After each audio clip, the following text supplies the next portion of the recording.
नारायण हरि हरि ओम। श्रीमन्नारायण नारायण हरि हरि ओम। श्रीमन्नारायण नारायण हरि हरि ओम। मेरे मित्रों, इस प्रकार से अंगराजा सोचते सोचते रात में चिंतित हो गए कि भगवान हमारे ऊपर जरूर कृपा किए हैं, मुझे वैराग्य का इशारा दे रहे हैं। अपनी पत्नी सुनीति को सोता हुआ छोड़ करके वो जो है निकल गए। सुबह होने पर लोगों ने उनका खोज किया परंतु मिले नहीं। तब जब नहीं मिले तो वो सुनीति की आज्ञा से मंत्रियों को बुला करके बेन को राजा बनाने की तैयारी करने लगे। महला मंत्रियों को ये अच्छा नहीं लगा क्योंकि बेन बड़ा दुराचारी था। वो शिकार खेलने जाता था, शिकार तो करता ही था, मनुष्यों को भी मार डालता था। इस प्रकार से बड़ा दुराचारी था। न चाहते हुए भी मंत्रियों ने उसका राज्याभिषेक किया।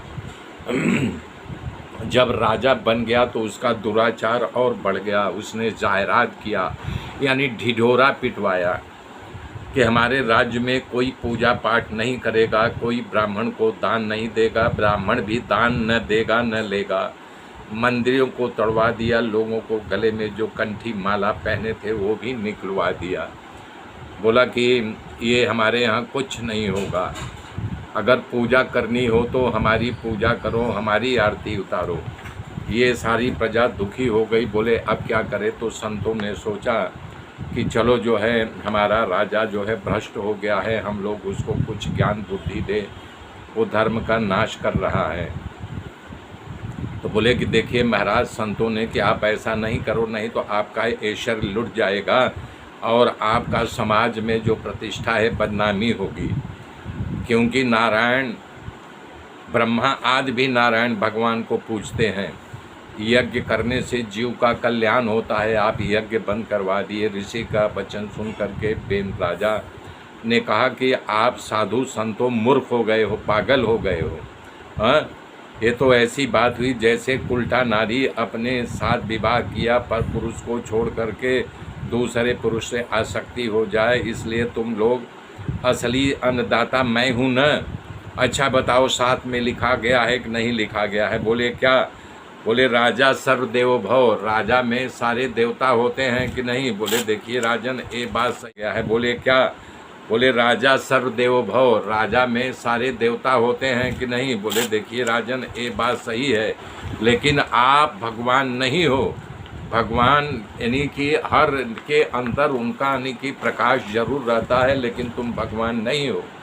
तब राजा बोला कि मैं राजा हूँ, मेरे में सभी देवता निवास करते हैं, मेरा यज्ञ करो। विष्णुवे स्वाहा की जगह बेनवे स्वाहा बोलो। मुझे भोग धराओ, मेरी आरती उतारो, मेरी पूजा करो, मुझसे बड़ा कोई दे नहीं है। मैत्रेय जी विदुर को समझाते हुए कह रहे हैं कि उसकी बुद्धि विपरीत थी तो अत्यंत पापी और कुमार्गी हो गया था। बेन की बुद्धि संतों की बात में नहीं उतरी। उन्होंने संत की बात नहीं माना तो संतों को क्रोध आ गया। उसने श्राप देकर को बेन को मार डाला।